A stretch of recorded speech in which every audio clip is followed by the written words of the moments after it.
Let's take a look 100 years in the future where Wonder Woman has inherited a dead Earth.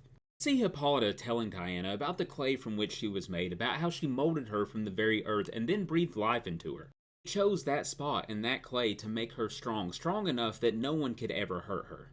Strong enough that one day when the powers that be lose their grasp on our Earth and it goes shattering like glass, she will still live on. And while all of that took place in the past, we now fast forward 100 years in the future where we see this group searching the forest for food. And all of a sudden, something catches their eye and fall under attack from a Hydra. They begin running for their life, and as they do, one trips and stumbles and rolls straight into a cave. But knowing there's probably no other chance for survival, the others follow suit and jump into the dark abyss. The problem is, the Hydra jumps in right after them. Now, this thing lands so hard that it causes the floor to give out, and they begin to free fall down deeper into this cave until they land on something strange. Now, with this monster approaching, Jonesy and Dee grab a hold of each other and look each other intently in the eyes to say their final goodbyes, not knowing exactly what they have done. Not knowing that in more ways than one, they have awoken their savior. Now, landing a thunderous blow that sends the beast flying across the room, Diana begins to introduce herself, but clearly is confused as to where she is. Not only that, she's confused as hell as to what she's even fighting. In the state where she's just woken up, she's a little groggy, not fully aware, and allows the beast to get the best of her. And who knows what might have become of Diana if it wasn't for Jonesy's brave attack and sacrifice. Enraged at seeing the child hurt, Wonder Woman rises up and grabs this beast by the throat and ends its life quickly. Then immediately collapses and wonders why she feels so weak and where her gauntlets are. Dee looks up to the long-lost princess and asks if there's anything she can do, if there's any way that she can save her friend, but Diana just hangs her head in shame. As they finally head out of the cave, Wonder Woman is starting to come to her senses. She's starting to realize that she knows this place, that it's familiar, because it's the home of an old friend. And seeing the outside world for the first time, Diana hits her knees, sobbing, and asks her old friend what happened to this Earth. Diana and this group set up camp in the ruins of the old Wayne Manor, and she wants to know what has happened, and honestly, the kids don't know much either. Been so many generations ago, they've just been told what their grandparents have told them, that there was a great war and then something that they call the Great Fire, which of course they interpret to be bombs, or more so atom bombs. What made the Earth look like it is today, and of course what mutated the Hydras. But Diana tries to explain to them who she was and what she used to do, but she doesn't have any memory or recollection of anything they're talking about and has no idea how she ended up in that chamber. She wonders how it could have possibly gotten this bad, and when they ask her what she used to do all those years ago, she explains that she was a protector of this Earth, and they tell her it looks like she failed. We see Diana back inside, having one last conversation with an old friend, or at least what's left of him. It turns out, her memory isn't the only thing that's missing, but most of her powers too. She can't fly. She's strong, sure, but nowhere nearly as strong as she was before all of this.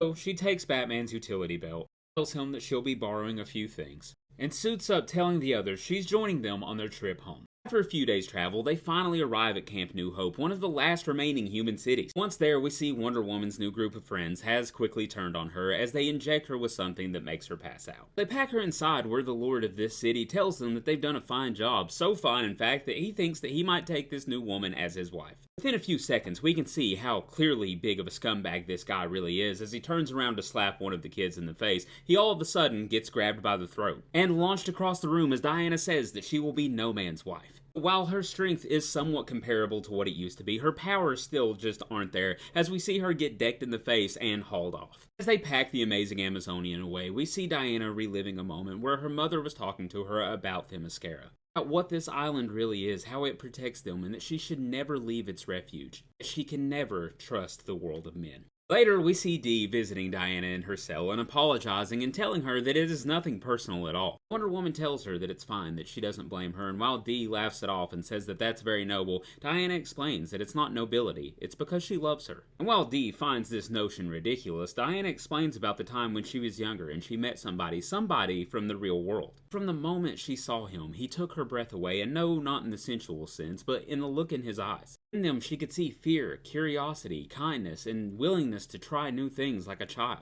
It says that it only took one glance for her to fall in love with people and want to fight for them and want to fight for you, even when you betray me. The conversation is cut short because Diana's sentence is over. She's being sent to the pits of ending. While she prepares to take on whoever her opponent may be, She could have never prepared herself for who she was about to see, as her old foe, the cheetah, is now standing in front of her, but horribly mutated. Wonder Woman tries to stop her from charging. She doesn't want to fight her, but Barbara charges forward almost like an animal at this point. While their battle rages on inside the pit, outside of Camp New Hope's walls, trouble is brewing. A massive horde of Hydras is now charging the city. As their battle rages on, Barbara finally comes to her senses and realizes that this is Diana in front of her. After this revelation, she falls to her knees sobbing, saying, "Look what they've done to me, and I'm sorry, but I have to fight you. They'll hurt me if I don't." Every able-bodied guard in the city begins to rush to the stadium, of course, to try and get there to protect the Lord. As Wonder Woman and Cheetah's battle keeps raging on, as it has so many times before, their fight gets interrupted by a Hydra invasion and a massive slaughter. Guards come rushing in, standing face forward, pikes up, ready to make their final stand.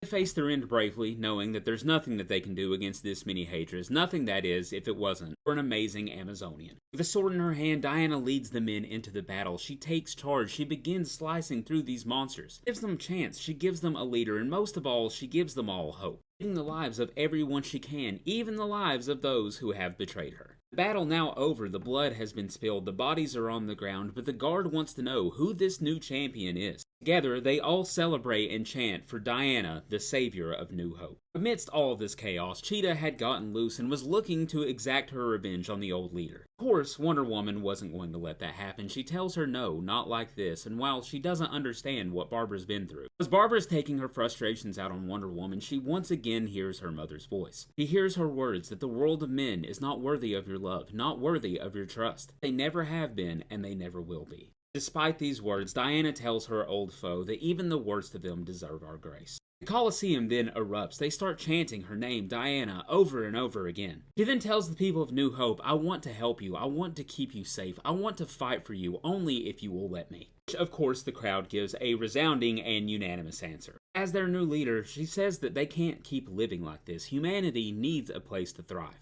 She tells them that she's taking them all home. She's taking them to Themyscira. See Diana recalling when she was younger how she used to train with Nubia, how sometimes during her training her anger would get the best of her, and when it would, the very earth beneath her would tremble from her power. Now, Nubia brings this concern about the young Amazonian's strength to her mother, to Hippolyta, who explains to Nubia that she made her that way on purpose. She recalls a night that she had threw the gods, the greatest party that they had ever seen. They had eaten and drank themselves into a hard slumber, and then she stole a drop of blood from each one. Blood she used to make her little girl strong enough to make sure that she never endures the suffering that so many of these Amazonians have. Strength that Diana shows in more ways than one, as we see her returning to the old leader of Camp New Hope, Thaden, a man that was cruel beyond words, a man that all of his people feared, and Diana is offering him a second chance. Diana tries to explain to Dee and all of those following her why she would do something like this, that she is of the gods, she is immortal. She doesn't see in years, she sees in lifetimes. She knows that Thaden didn't start his life as a cruel person, and she hopes that with some trust that he won't end his life like one.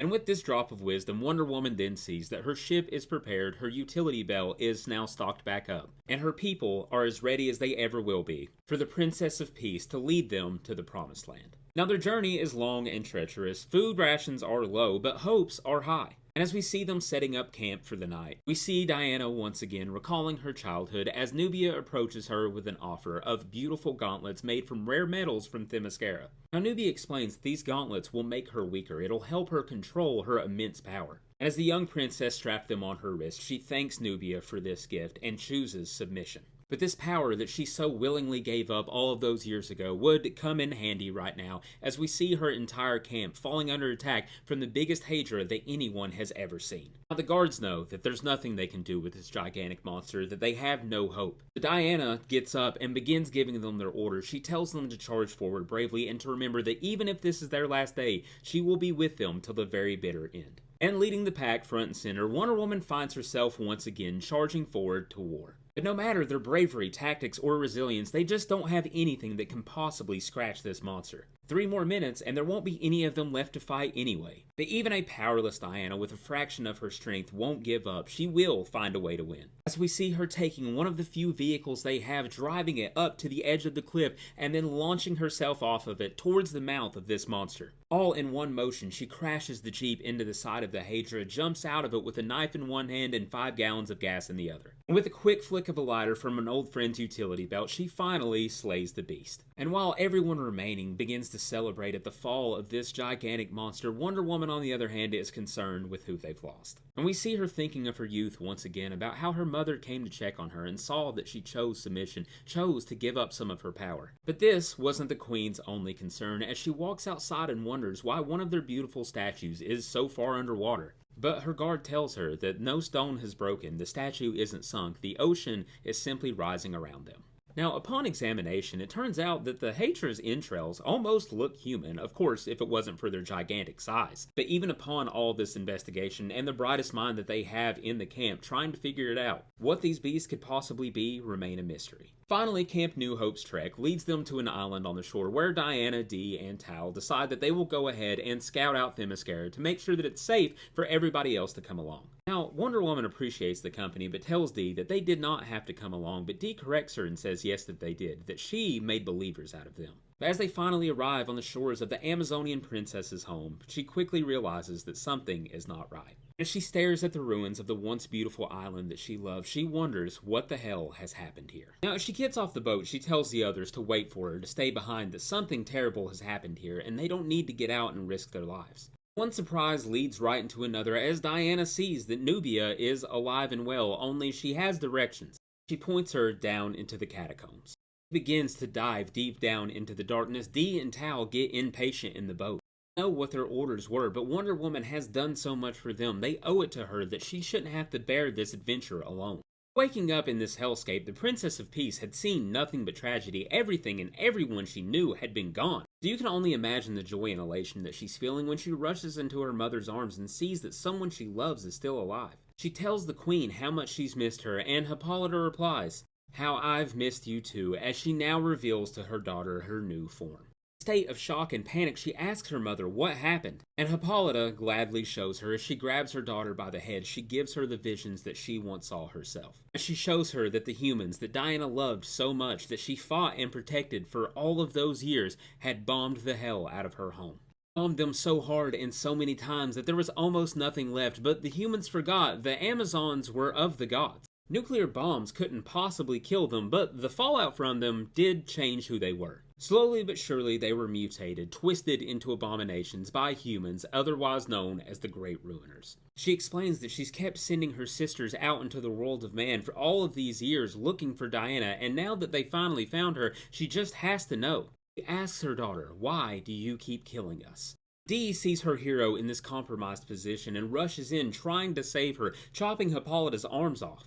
But Nubia was close behind, coming to kill the children for letting them slip past her guard, but Wonder Woman still stands in the way. Queen wants to know, after all of these years and seeing what these creatures have done, how could she still possibly fight for these people? Before she can give a response, Tal and Dee are able to create some separation. Throwing a grenade, they begin to get Diana out of here. Wonder Woman, who had already been weakened, her connection to her mother has completely depleted all of her energy. Because they were moving so slowly, one of these humans that Diana had sworn to protect ends up giving their lives trying to save her. And as Nubia goes to kill the other, the kid is saved at the last second by none other than Cheetah. Barbara charges forward bravely, taking on Nubia all by herself, giving Wonder Woman and Dee time to mount their Pegasus. Now during their thunderous battle, Cheetah begins to get the best of her. She knocks Nubia's helmet clean off, and they quickly see that there wasn't a single Amazonian that in some way, shape, or form wasn't affected by the radiation. This buys them enough time to successfully make their getaway. We see them return to the island where they had left the citizens of Camp New Hope, and Dee asks Barbara why she did this, why she would help. Dee tells Diana to get off the horse, that she will get her some help to get her inside safely. Wonder Woman tells her that she's not going.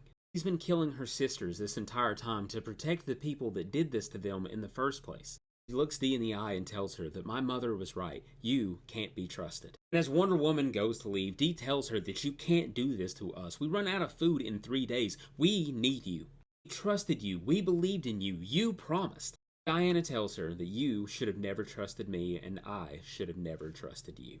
After awaking in this dystopic future, Diana had no memory of how she went to sleep, of how the world ended, or how anything got to the way it is now. After finding out that Themyscira had been nuked, that the Amazons had been turned into these monsters, she wants to know what led to that moment. And as it would turn out, the Amazonians had decided that people had taken too many liberties with Earth.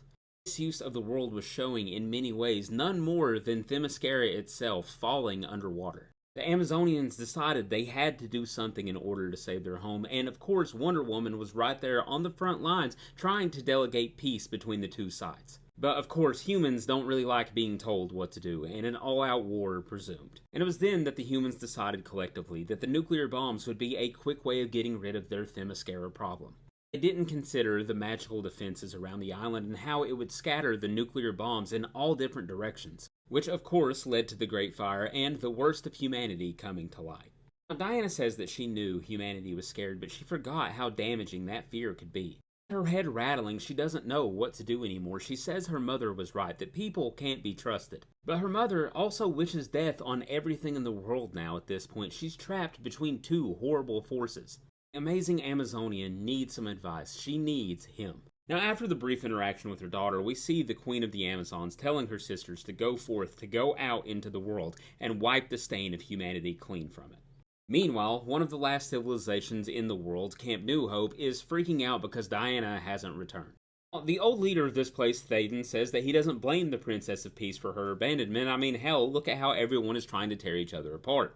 But he does have a little gift for Dee, as he shows her a tracker that reveals Diana's location thanks to the utility belt of Batman's that she's wearing. And then Dee reveals a discovery that she has made as well, as she wraps the lasso of truth around Thaden's wrist. She wants to know this tracker, her going to leave and getting Diana and bringing her back, what is in it for him? But Thaden tells her, honestly, that he just wants to help, that at first he hated her, but now he realizes how much they need Wonder Woman. But he wants to be better. He's wanted to be better from the second he saw her, and he tells Dee that he apologizes sincerely for making her life and everyone else's in Camp New Hope's absolute hell.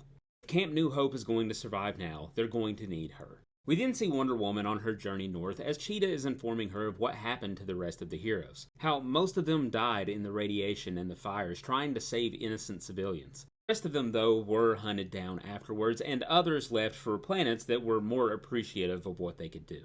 Wonder Woman in disbelief says even him, and Cheetah tells her no. She said in his case there were pilgrims. Every day thousands of people would gather around his door, screaming, crying out for him, begging him to come back. But the man of tomorrow never came. As they arrive outside of the Fortress of Solitude, Wonder Woman knows exactly where the key is. It's not exactly hidden, but now she just doesn't have the strength to lift it. But luckily enough for them, the door begins to creak open anyway, and they are greeted by a superbot saying, "Hello, Diana."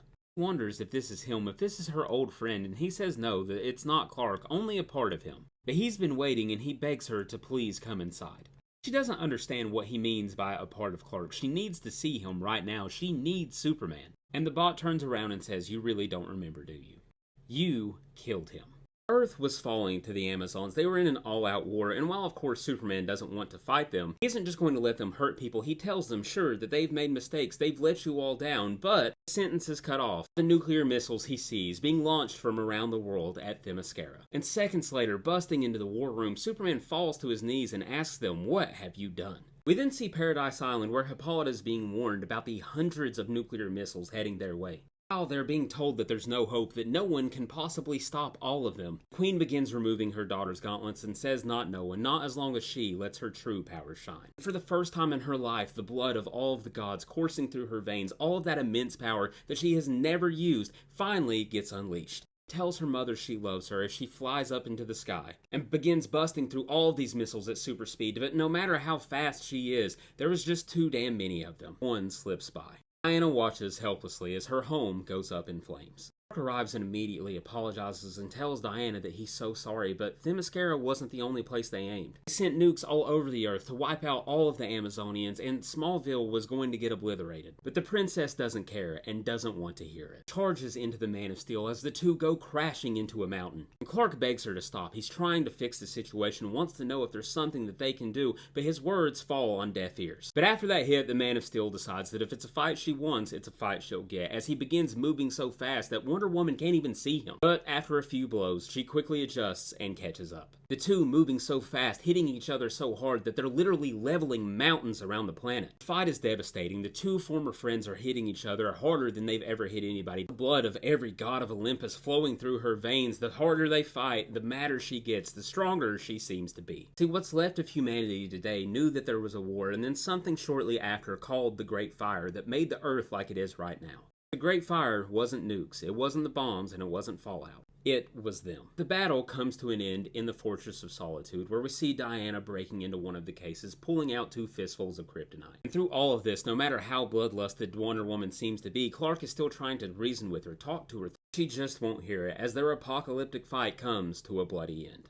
Now, in front of her old friend's corpse, the Amazonian hits her knees, sobbing, crying, and puking about what she's done. She passes out only later to wake up in the care of the Superbot, which then leads them to their next question. If Clark was dead, who turned the robot on? To which it replies, simply, an old friend. They're interrupted by the perimeter defenses of the fortress, where Dee has shown up to try and bring Diana back because, after all, she is humanity's last hope. Dee quickly uses Wonder Woman's old weapon against her. He wants to know why she left, and Diana says that she was scared, she was angry, and most of all, she just couldn't trust humans anymore. Her talk before that of love and acceptance wasn't just lies, it wasn't to pull the wool over humans' eyes. She meant every word she said. She does believe that there is more good to come from laying a sword down than picking one up. She does want to fight for people and protect them. She tells Dee that she does love her, but as she begins to sob and cry, she says, "I am the Great Fire. I was the one who destroyed your home. All along, it was me. I believe in love, I believe in self-sacrifice, but I'm much more human than I ever realized, and I am just as capable as hurting others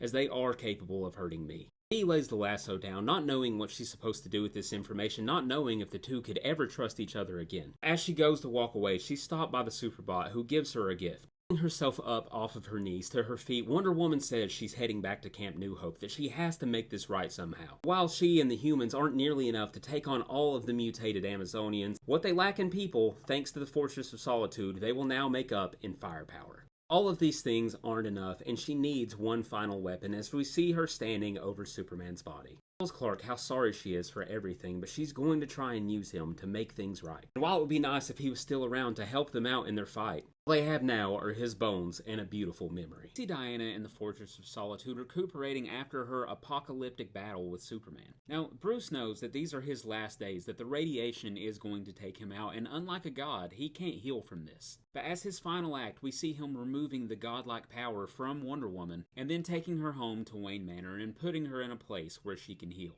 Now, to be truthful, he hates doing this. He wishes he could end her for what she's done to the world. Because while Diana, yes, may have been the one who broke the world, she now is the only one who could possibly ever fix it. The Dark Knight then goes upstairs into his mansion, grabs the finest bottle of liquor he has in the cabinet, pours himself a drink, and then goes to sit down on his couch, where for a second he actually allows himself to laugh as he accepts his fate.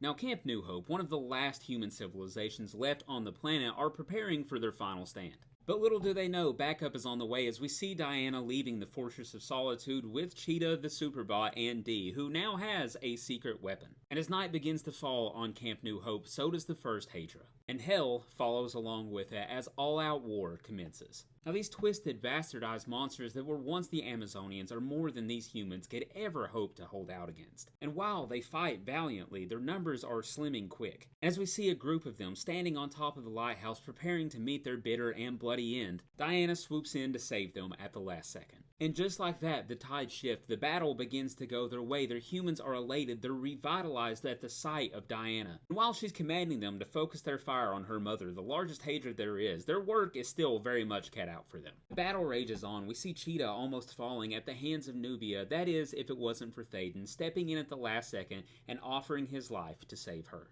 We watch as the old vicious ruler of Camp New Hope, a complete bastard that every one of his subjects hated, begins to bleed out and die. And he knows, while this doesn't change anything about what happened and what was done to Cheetah, he also knows that thanks to Diana, thanks to Wonder Woman, he was given a second chance and a chance to die a hero. Meanwhile, the Superbot is battling fiercely against Nubia, trying to reason with her and tell her that they could work something out, that it doesn't have to be like this. Maybe they can find a way to heal them all. But seconds later, the last bit of Clark Kent's consciousness is now gone. More and more of these Amazonians keep piling out of the water. These humans are on their last leg. And to make matters even worse, their champion has now fallen. As Nubia picks the unconscious princess up, we have to remember that Diana just isn't herself. She doesn't have all of her abilities and her powers ever since she woke up in this strange apocalyptic world. Now, the people of Camp New Hope are watching as their last chance at survival is being carried away. But knowing what she has to do, Dee tells her friends to clear her a path. And she's going to make one final charge to try and save all of their lives. See, the secret weapon that she had, the ace up her sleeve, the gift that she was given by the Superbot, was all of Wonder Woman's power. Bruce had found a way to extract her godlike essence to remove it, and while he did want to heal her and know that she was the only hope that the world had, he thought the choice to give her her full powers back should lie in the wronged party's hands. As Dee is rushing forward bravely through the battlefield, humanity had to be the ones to decide whether or not Diana deserved a second chance. And rushing forward, Dee lunges at the last second. She's able to barely hit Wonder Woman with the full power of Olympus. Back on her feet, Diana can feel the difference in her body. She thanks Dee for what she did. And picking her weapon back up, for the first time in hundreds of years, Wonder Woman takes flight again and meets her mother in the air. She begs her to stop all of this, that what she's had to do to her sisters is breaking her heart. But the Queen gives her an ultimatum. She tells her, you either save the humans and kill us all, or stand aside and let us do what we should have done from the beginning.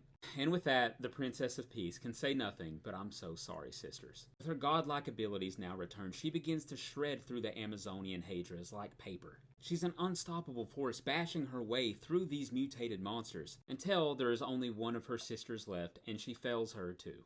Diana tries to tell her mother that she didn't have to be a victim, that she always had a choice, and Hippolyta wonders that this is the moment that she strikes her own mom down. Something that Diana, of course, could never bring herself to do. She tries to tell her mom that there is good in these people. But Hippolyta says, look at me, look at what they made me. I don't want to hear of good. I've lost everything, as she walks back out into the ocean. Diana breaks down in tears, saying, you still have me. You will always have me. But with the battle over, Wonder Woman's work is not done, as we see her beginning to dig graves for all of her sisters. And thanks to the people of Camp New Hope, she's not alone. And finally, a few weeks later, we see Dee waking up in paradise. Diana apologizing to her for the people that she's lost, for everything really. And knowing her past, she can't promise that she's not going to let these people down again. But she can promise that she will always try her best to do what's right. And with her people now in paradise, she stretches her hand out and asks Dee, will you help me revive this dead earth?